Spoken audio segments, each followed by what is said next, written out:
2023, we know who killed Ķ′Łł. I said it that day. Peter came to my country home. Ķ′Łł's brother. Welcome to the news, and please subscribe to our channel. A former member of the Enugu State House of Assembly, Chief Lucky Ķ′Łł, has revealed how his elder brother Ķ′Łł, who was contesting under the Labour Party to represent the Enugu East Senatorial Zone in the 2023 election, was killed by unknown gunmen just few days to the presidential and national assembly elections. Recall that Mr. Ķ′Łł was gruesomely murdered along his personal assistant on February 22nd while he was finalizing in campaign activities and returning from Amuri, Enugu State. He was reportedly burned to death by his killers in the Sienna he used for his campaign. Meanwhile, speaking to Saturday Punch, Mr. Ķ′Łł's younger brother, Chief Lucky, who expressed shock about the whole incident, claimed that they were all aware of the killers of their brother, debunking the insinuation that his brother was killed by members of the indigenous people of Biafra. Chief Lucky went on to call out the names of some persons who should have sympathized with them, but did not, even after P2B paid a condolence visit to them. He said, and I quote, "Even my elder brother had sympathy for IPOB because he was their lawyer in Enugu State when some of them were detained. So that theory is off the track. We know who killed our brother. I said it the day P2B came to my country home on a condolence visit that one would have expected Chief Jim Nwobode to issue a statement condemning what happened. The same as Chief Ken Nnamani, as a former president of the Senate, and lastly the governor, who is the chief security officer of the state, but he have not issued a statement condemning the brutal killing of my brother."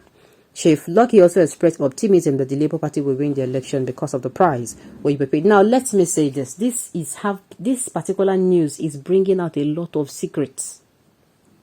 First of all, this is me condemning the federal government. They have failed woefully. The state governments have failed woefully. I don't know who to hold responsible. When system is just failing here and there, this department just they fail for organization, another one go just they fail, just they do mumu. I'm so sorry to use the word, but this is how it is. Now you're having security issues, and these security issues did not start with this. So when the first attack happened, I heard it happened somewhere, in Lagos, where they said somebody was passing by holding a flag, just a flag, hold gun, hold sword, hold any dagger. They saw him and the flag was what they saw, and they almost lynched him to death. When that thing happened, I waited 2, 3, 1 week. Nobody said anything about it. Both the Lagos state government where the thing happened, but anyway, it was media houses, and that is how that matter died. Then another incident happened, I think, in which particular state? Was it on Plateau? One Labour Party member was killed as well. I listened. I kept quiet. Was it in Plateau? No. It was in Kaduna, I think so. I think it was Kaduna that it happened. And after she was killed, nobody came out to say who did not, who followed. Nothing. Kaduna state government kept quiet. The federal government that is supposed to be the chief security officer, the chief security apparatus of a nation, protecting us, never gave anything. Now, it now graduated after the presidential election to threats. They are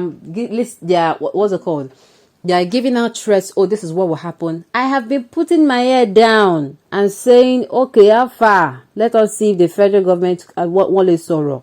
They did not. Okay, state government in call where these threats are coming from. And most of them, boldly, they come outside, they do videos without covering their faces.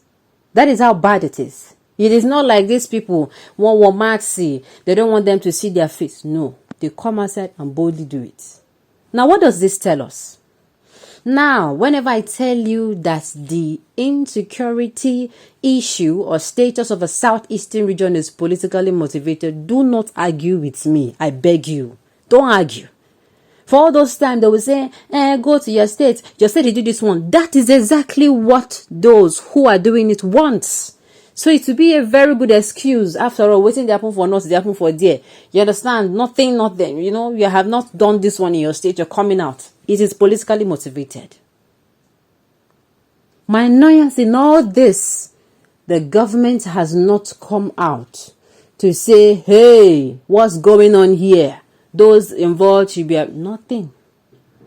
all the whole, oh, they are going to come out, you have given the army or the armed forces order to shoot whoever. Now play. These people, then they do, the more you look, the less you see. Now there's a report going on Twitter that certain people have been put at strategic places, most especially in Lagos State, so that if people come outside to vote against APC, they are going to do whatever is in their mind. And I'm telling them, not be only if you feel say you dey craze, normal for this life. If you think say not only you get craze, you go jam person will be say you go see or you go come on cap. You don't have a monopoly of violence. And I keep saying, no matter how peaceful somebody is, even the kindest man, the meekest man on earth, if you provoke him too much, maybe say he has gotten or she has gotten to his breaking point, he go snap. And what he go do you in 1,000 years, you don't ever imagine. And you no go forget.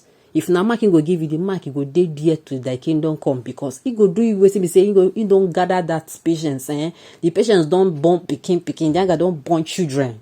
You go in and deal with you.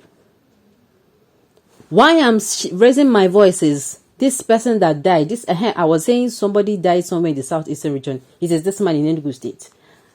The governor of Enugu did not come and say who or where, who goes there or who did not go there. We did not hear any news. That is how they swept that one under the carpet. Human being die. Look at them. Look at the way they gruesomely, brutally murdered someone by burning the person. Even not just only him, his assistant. I'm saying, you see politics in Nigeria. I feel it is blasphemy to call the name of God alongside. Call it in the same sentence with it. Blasphemy. Because the politics we practice in this part of the world is stinkingly stinks. It stinks and reeks of nonsense. That is it. I am sorry I'm sounding like this, but this is it. How can an election be looking like war? Did you go out on Friday? Did you go out to see how people were buying things? If you're living in places they showed me how people were everywhere buying presidential. I was lying. Did the rapture what will happen? What's going on? Are we about to enter farm and I don't know what exactly is going on? The same thing they sent me a video to those living in Lagos. They were showing me how people were buying. Everywhere was blocked. Why? Because everybody they go out, they were like, no one problem. Before they go, waiting happen. Election, what other countries they do, then they go their work. Nigeria they do and they shut down. Sincerely, it's painful. My brother, no one will live forever. Those who killed your brother will beg him to free them from suffering when the time comes. But right now, because right now they are in perpetual suffering until the last day on earth, peace has eluded them for life. Remember to cast your vote today. Vote wisely. Do not allow your emotions to get the better of you. Be the bigger person, but please, very important, defend yourselves when it gets to that extent. Okay, on this note, you've come to the end of the news. So thank you for tuning in to listen until I call you your way next time. Enjoy the rest of it.